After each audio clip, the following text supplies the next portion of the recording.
வணக்கம். நேற்று ஒரு ஒரு வீடியோ பார்த்தேன். நேற்று தான் இப்போ பார்த்தோம். அவங்க நான் நிறைய வீடியோ பார்ப்பேன். நேற்று ஒரு வீடியோவில் ஒருத்தவங்க கிராமத்துக்காரங்க பார்த்தேன். அவங்க வீட்டில் வந்து அவங்க அம்மா வந்து நகை போட்டாங்களா, 10 பவுன் நகை போட்டாங்க, எனக்கு 7 பவுன் போட்டாங்க, எங்கள் வீட்டுக்காரருக்கு காப்பெல்லாம் போட்டாங்க வச்சாங்கன்னு சொல்லி சொன்னாங்க. நான் பார்த்தேன்.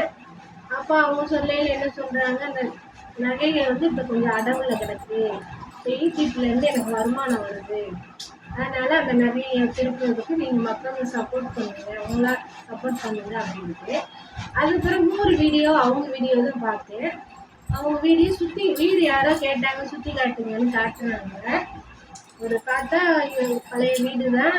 அது பார்த்தா பழைய வீட்டில் ஒரு தூக்குவாரியெல்லாம் இருக்குது.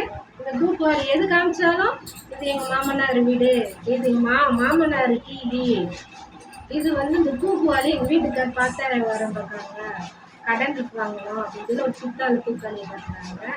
திருப்பி என்ன பண்ணுறாங்க, ஒரு பாத்திரம் 2 சின்ன பாத்திரம் வந்து அதை கட்டுறாங்க.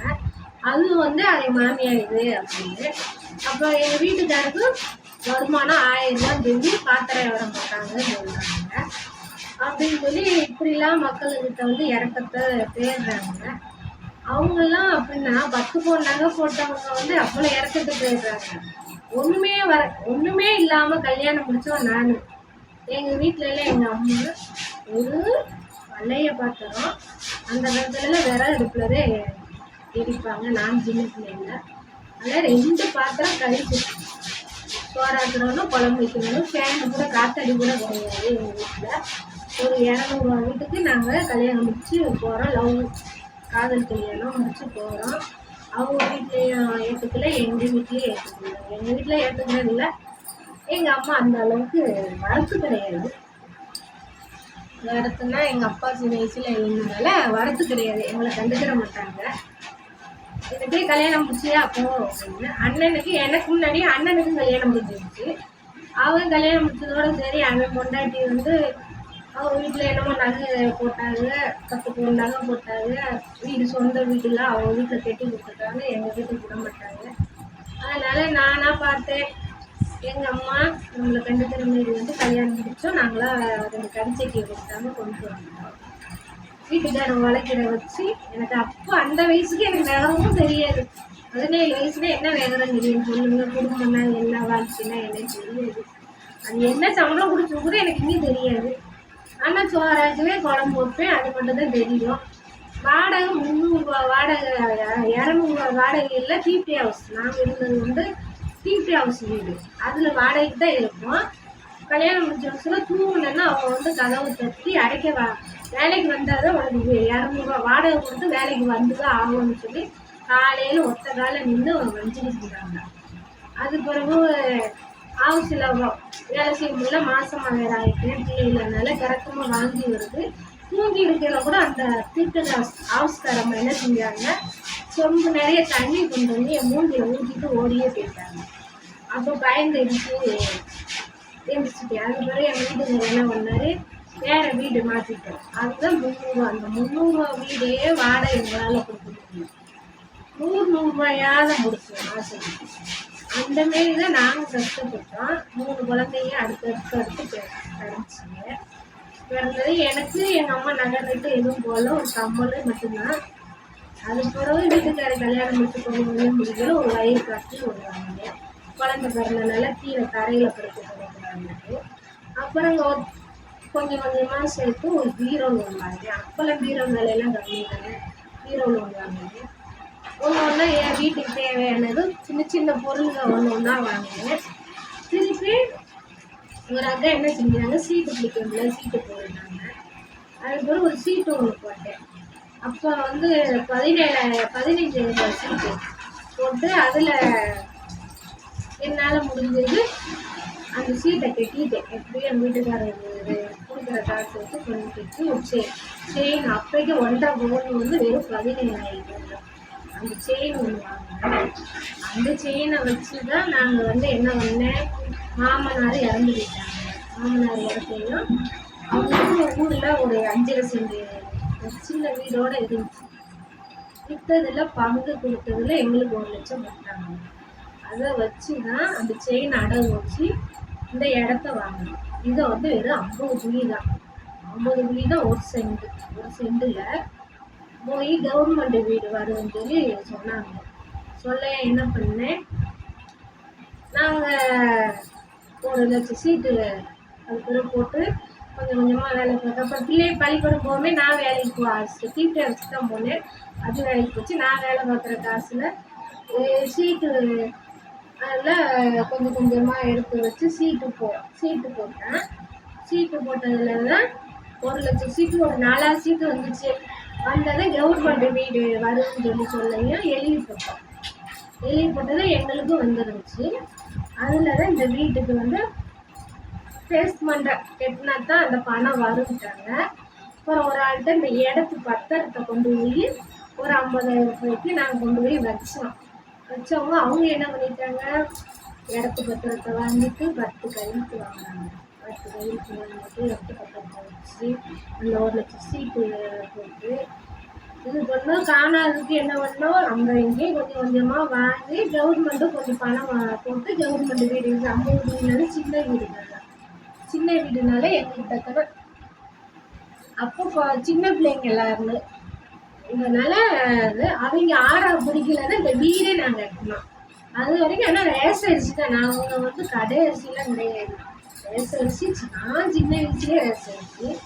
எனக்கு எங்கள் அப்பா சின்ன வயசுல அப்பா இறந்துட்டாங்க. எங்கள் அப்பா மூஞ்சிலே நான் பார்த்ததே கிடையாது. எங்கள் அப்பா எப்படி இருப்பாங்க, கஷ்டமாக இருப்பாங்க, சப்பாக இருப்பாங்க, நல்லா உருவத்தில் இருப்பாங்க. அப்படியே எனக்கே தெரியாது. அப்பா போட்டாவும் கிடையாது. அந்த காலத்தில் எங்கள் அப்பா போட்டாங்க, அப்பா பிடிக்கல. அவங்க எப்படி போச்சாங்க வச்சாங்கன்னு நம்மளுக்கு தெரியாது. காட்டலை எங்கள் அப்பா போட்டாங்க, நானும் பார்க்கல. எனக்கு அப்பா ஆசைப்பாங்க எல்லாரும். அப்பா நம்ம அப்பா எப்படி இருப்பாங்க, மனசுக்குள்ள ஒரு ஆசை இருக்கும், அது தெரியாது. அந்த மாரி வளர்ந்தேன். சரி கல்யாணம் முடிச்சு போன வீட்டில் மேட்ச் நல்லா இருக்குன்னு நினச்சேன். அது ஒன்றும் கிடையாது. அவங்க வீட்டில் நல்ல பசங்க 5 பசங்க 5 பிள்ளை. ஏன் முடிச்சுனா வந்து அவங்க வந்து கொஞ்சம் கொஞ்சம் லெவலில் இருக்கனால இது இந்த தீட்டாவசி அட்டையத்தை அடிச்சிருக்கனால அந்த அளவு வேலை பார்க்குறது தான். நாங்களே 2 பேரும் சேர்ந்து 1000 ரூபா 900 ரூபா 800 ரூபாய்க்கு வேலை பார்ப்போம். நாங்களே இப்பெல்லாம் இது கூட ஏன் சொல்கிறேன்னா, நாங்களே இப்படி வேலை பார்த்தவங்க எங்களால் வந்து கொஞ்சம் கொஞ்சமாக சேர்த்து வச்சுக்கிட்டு இருக்கோம். அவங்க வீட்டுக்காருக்கு அவங்க 10 பொண்ணாக போட்டிருக்காங்க. அவங்க வீட்டுக்காரும் வருமானம் இருக்குது, அவங்க மாமியாவும் உதவி பண்ணுறாங்க, எல்லாரும் உதவி பண்ணுறாங்க. அவங்களாலேயே அதுக்காக என் மாமியாக்குள்ளாது இது என் மாமியாக்குள்ளாது 10 பொண்ணாக அடவுல கிடக்கு, மக்களே நீங்கள் சப்போர்ட் பண்ணணும் அப்படின்னு சொல்லி தேடுறாங்க. அனுபவம் தேடுறாங்க. ஏன் உங்களால் உழைக்க முடியாது, உழைச்சி பார்க்க முடியாது. ஒரு வீடியோங்கிறது வந்து மக்களுக்கு வந்து அவங்க சப்போர்ட் பண்ணணும். நம்ம அனுபவம் தேடக்கூடாது. நம்ம வாழ்க்கை நம்மளுக்கு பிடிச்சி உண்மையாக நம்மளை பிடிச்சிருந்தா அவங்க சப்போர்ட் பண்ணுவாங்க. நம்ம ஏன் போய் பேசணும், போய் பேசி நம்ம ஏன் இது பண்ணணும். நான் கஷ்டப்படுறேன்னு எதுக்கு பேசணும். யார் கஷ்டப்படல நாட்டில்? 17 வயசுலேருந்து நானும் தான் கஷ்டப்படுறேன். உங்களுக்காச்சும் உங்கள் அம்மாவும் உதவி இருக்கும், உங்கள் மாமியார் உதவி இருக்கும், உங்கள் மாமனார் உதவி இருக்கும், அக்கம் பக்கம் சொந்தக்காரங்க உதவி இருக்கும். அதெல்லாம் காலையில் போகிறவங்க நைட்டு தான் வருவாங்க. நைட்டு காலையில் எத்தனை மணிக்கு போகிறவங்க அங்கே போய் வீட்டுக்கார காலையில் போவேன், பின்னாடி போவேன். நைட்டு ஒரு 8:30க்கு தான் 8:30க்கு வீட்டுக்கு வருவோம். 8:30க்கு வந்து அது பிறகு சாப்பாடு ஆகிட்டு நாங்கள் தூங்க 11 மணி ஆகும். ஒவ்வொரு நாளைக்கு 12 மணி கூட ஆகும். பிள்ளைகளை காலேஜுக்கு அனுப்பணும், சாப்பாடு ஆக்கணும். பசங்க ஒருத்தர் அங்கே காலேஜில் தங்கி படிக்கிறேன், இன்னொருத்தர் 12 படிக்கிறேன். நாங்களும் பிள்ளைகளையும் படிக்க வைக்கிறோம் மக்களே. இவங்க வந்து ஒன்றா வீடியோ போட்டுக்கிட்டு ஒவ்வொன்று அழுகுறாங்க. நாங்கள் கஷ்டப்பட்டோம், சப்போர்ட் பண்ணுங்க, உங்களை நம்பி தான் இருக்கோம். நான் மக்கள்கிட்ட கேளுங்க, அனுபவத்தை கேளாது, உண்மையே பேசி போகிறாங்க. அவங்க பிடிச்சிருந்தா நம்மளுக்கு அவங்க சப்போர்ட் பண்ணுவாங்க. அதுக்காக போட்டு நான் கஷ்டப்பட்டேன். ஆனால் திடீர்னு பார்த்தா சில பேர் நான் பார்த்தேன் வீடியோவில், நான் கஷ்டப்பட்டேங்காங்க, காரில் வராங்க, கஷ்டப்பட்டேங்காங்க, பெரிய வீடை கேட்டு இந்த வீடை நான் வாங்கிட்டேங்காங்க. நாங்களும் தான் 18 வருஷம் 20 வருஷம் கஷ்டப்படுறோம். அத்தை மாமியார் கொடுத்த காசில் பாதி காசு போட்டு இந்த இடத்த வாங்கினா அது கூட மாமி அவங்க எதுக்கு வரும்னா பங்கு ஏன் கொடுத்தாங்கன்னா என் புருஷன் கையெழுத்து போடணும். கையெழுத்து போட்டாதான் அந்த பங்கு கூட கொடுக்கணும். 5 பசங்களுக்காக இதுவும் ஒரு கையெழுத்து போட்டாதான் விற்க முடியும். அந்த ஒருத்த காரணம் கொடுத்தா அந்த பங்கு கூட கொடுத்தாங்க. இல்லைன்னா அதுவும் கொடுத்துருக்க மாட்டாங்க. அந்த மாரி இப்போ வரைக்கும் மக்களே ரேஸ் ஆச்சுதான் போட்டுக்கிட்டு ஏன் அனுபவத்தை பேசுறீங்க. நான் கஷ்டப்படுறேன் இன்னைக்கு ஏன் வீடியோ எடுத்துக்கிட்டு போகணும். நிறைய பேர் ரொம்ப அழுகுறாங்க, ரொம்ப இது பண்ணுறாங்க. அது உண்மையான கஷ்டப்படுறாங்களா இல்லை உண்மைக்கு வீடியோ அழுக வருதா இல்லை. இவ்வளோ பேசுகிறேங்க, எனக்கு அழுக வராது. இல்லை என்னோட பேச்சு எல்லாமே உண்மையானது. நான் நடிக்கிறேன். அதேமாரி அழுகு வீடியோ போடுறேன். ஏன்னா எனக்கு அழுவேன். ஏன்னா அழுவேன் வீட்டுக்காரையை அசிங்கமாக பேச்சு வச்சு ரொம்ப கேவலமாக பேசுனான்னு அழுக ஆரம்பிச்சாங்க. மனசு வேலை இல்லை. ஏன்னா நம்ம இவ்வளோ சின்ன வயசுலேருந்து கல்யாணம் முடிச்சு கற்றுக்கிட்டோமே நம்மளுக்கு பேசுகிறாங்க இல்லையா அப்படின்னு வேறவங்களுக்காகலாம் நல்லது முடியும். இத்த கஷ்டத்துக்காக நம்ம இப்படி கஷ்டப்படுறோம்னு எனக்கு அதுவும் தோணலை. ஏன் நம்ம உழைக்கிறோம், கடவுள் நம்மளுக்கு உழைக்கிறதுக்கு தைரியம் உழைக்கிறோம். அதை நம்புங்க மக்களை. அதேமாரி மக்களை நம்புங்க வேண்டாங்க. அதுக்காக அவங்கள்ட்ட அழுது வச்சு வீடியோ போட்டு ஏன் உங்களால் பப்பு பண்ணாங்க ஏன் அடை வச்சுங்க. நீங்கள் தானே நம்ம தேவைக்கு அடை வச்சோம்ல. உழைங்க, உங்க வீட்டுக்காரர் உழைக்கிறாருல்ல. அதில் ஒரு சீட்டை போடுங்க. சீட்டை போட்டு உங்க நகையை நீங்கள் திருப்புங்க. வீடை அங்கே போய் இருக்கு இங்கே போய் இருக்குங்க. அது நம்ம வீடு நம்ம தாங்க பார்க்கணும், பாதுகாப்பா. முடியல வீடியோ போட நேரம் எடுக்கல, அந்த வீடியோ போட நேரத்தில் உழைங்க. கொஞ்சம் வீடியோ போட்டு உழைங்க. அவ்வளோதான். அதுக்கு போட்டு உங்கள் தாய் தாப்பு 10 போனாங்க. எங்கள் தாய் தாப்பு அதுவும் கிடையாது. அதுக்கு நான் எல்லாம் போய் எங்கே போய் ஆட்டத்தை சொல்லி அழுகுறேன் சொல்லுங்க. எங்கே போய் உட்காந்து உட்காந்து விரிவிரி அழுகுறாங்க. ஏமா அழுகுறீங்கன்னா கேட்க மாட்டாங்க. நானாக தான் அழுகணும், நானாக தான் வேலை வைக்கணும், நானாக தான் உழைக்கணும். உழைப்பு நம்மளுக்கு எழுதி கைவிடாது. மக்களையே நம்புங்க, அனுபவம் செய்கிறாங்க, இறக்கத்தை செய்கிறாங்க. நம்ம வீடியோ எல்லா மக்களும் பார்ப்பாங்க. பிடிச்சிருந்தா நம்மளுக்கு உண்மையான லைக்கு போடும். உண்மையான நம்மளை நம்பி லைக்கு போட்டால் போதும். அதுக்காக அவங்களுடைய அனுபவம் செய்கிறாங்க. திடீர்னு வீடியோ போடுறீங்க, திடீர்னு காரில் வரீங்க. அது எப்படி? 20 வருஷம் உழைக்கிறேன். எங்களாலேயே ஒரு சின்ன வண்டி ஒன்று தான், அதுவும் லோனுக்கு தான் எடுத்து கட்டிக்கிட்டு வந்தேன். அது மட்டும் தான் முடியும். அது எப்படின்னு தான் தெரியும். திடீர்னு ஒரு பெரிய காரை எடுத்துருக்கீங்க. இப்போ யார் மனசை புண்படுத்துறதுக்காக பேசுகிறேன். சில பேர் இப்படிலாம் வீடியோ போடுறதுனால மனசு கஷ்டமாக இருக்குது. ஆனால் உண்மையான கஷ்டப்பட்டவங்க மறைஞ்சு போகிறாங்க. அப்படியே அழிக்கப்படுற மாரி அழிக்கப்படுறாங்க. சும்மா கஷ்டப்பட்டேன்னா எந்த உழைப்பு இல்லாமல் 2 கரிச்சட்டியை வச்சு அடுப்பில் புண்ணின கரிச்சட்டியை வச்சு இன்னைக்கு நான் என்னோட லெவலுக்கு என்னோட வயசு 17 வயசுக்கு என் புதுசு வேலை பார்த்தது நான் வேலை பார்த்ததை வச்சு இந்த அளவுக்கு நாங்கள் வந்திருக்கோம்னா உங்களுக்கு 10 பவுன் நகை போட்டிருக்காங்க. அதை வச்சு உங்களால் உழைக்க முடியும். அதை வச்சு நீங்கள் முன்னுக்கு வரலாம். கஷ்டப்படுறேன்னு ஏன் பற்றி பேசுகிறீங்க? அதுதான் வேதனை. அதே 10 பவுன் என் தாய்க்கு எனக்கு போட்டீங்கன்னா நான் இன்னும் நல்லா வந்திருக்கேன், டாப்பில் வந்திருக்கேன். அந்த நகையை வச்சு ஏதாச்சும் ஒரு தொழில் பண்ணி நாங்கள் இப்போ உழைக்கிறோன்னா இங்கேருந்து 1 மணி நேரம் பஸ்ஸில் போகணும். போய் காலையில் உட்காந்து உழைக்கிறவங்க தான். ஒன்று பாத்ரூம் போனால் கூட 1 தடவை தான் போகணும். அடுத்து வீட்டுக்கு வரையில 2 தடவை போகணும். பாத்ரூம் போகிறாங்க. அது இப்போ வேலை பார்க்குறோம். நாங்கள் கஷ்டப்பட்டு வேலை பார்ப்போம். ஒரு வீடியோ எடுக்கணுன்னா கூட மணியை பார்த்து எடுப்போம். ஒரு 1/2 மணி நேரம் சாப்பாட்டையா அப்படின்னா சீக்கிரமாக சாப்பிட்டு சரியாக எடுக்க முடியாது. அதில் கூட பாருங்க சரியாக வீடியோ இருக்கும். ஒரு நாளைக்கு வீடியோவே எடுக்க மாட்டோம். ஏன்னா வீடியோ ஏன் எடுக்க மாட்டேன்னா வேலை போயிடும். நம்ம வீடியோ எடுக்கிற இடத்துல நம்ம வேலை போயிடும், வேலை பாதிச்சிடும். நம்ம வேலை பாதிச்சுன்னா வருமானம் நம்மளுக்கு குறைஞ்சி போகும். அதுதான் வேலையை பார்க்க ஆரம்பிச்சிடுவோம். வீடியோ எடுக்க கூட நாங்கள் பயந்து தான் வீடியோ எடுப்போம். உழைக்கிறது மட்டும் நம்ம குறைச்சிடக்கூடாது. நம்ம உழைக்கணும்.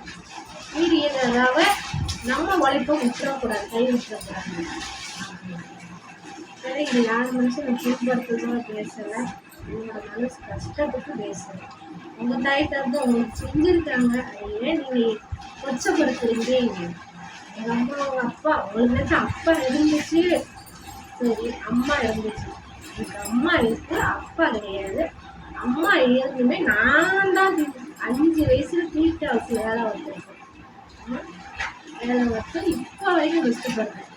இதான் மண்டையில் போல இருக்கும். நல்லா காட்டவா எவ்வளோ மாத்திரை சாப்பிடணும் உங்களுக்கு தெரியுமா? இந்த இது ஃபுல்லாக இது ஃபுல்லாக என்னோட மாத்திரை. என்னோட மண்டையில் போல இருக்கும். இது ஃபுல்லாமே என்னோட மாத்திரை தான்.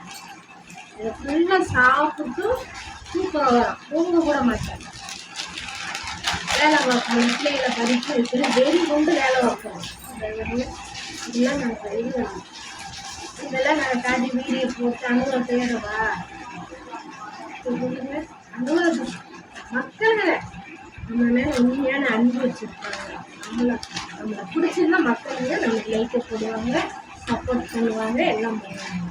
இதுக்கு போட்டுக்கிட்டு அழுதுகிட்டு குழம்பிக்கிட்டு ஏன்னாங்க அடவுல கிடக்கு சப்போர்ட் பண்ணிக்கிட்டு அப்படிலாம் பேசாங்க. அது கஷ்டம் பண்ணுங்க. நீங்கள் உங்கள் தேவைக்கு அடம் வச்சுட்டு எதுக்கு மக்கள்கிட்ட கேட்குறீங்க?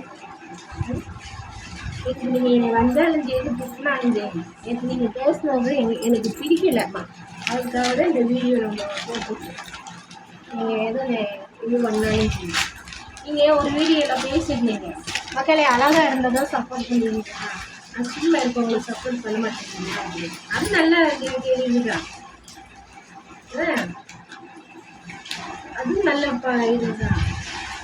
அதுக்காக போட்டுக்கிட்டு வீடை காமிச்சிக்கிட்டு சூப்பா வெளியே காமிச்சிக்கிட்டு ஏன்னாக இப்படி கிடக்குன்னா பேசுறது ரொம்ப தப்பு. இதுக்கு நீங்கள் என்ன கேள்வி கேட்குறீங்களோ அதுக்கு பதில் சொல்ல நானும் ரெடி. நன்றி. எல்லாத்துக்கும் வணக்கம். யார் மனசும் பின்படுறது பேசுங்க, என்னை மன்னிச்சிருங்க.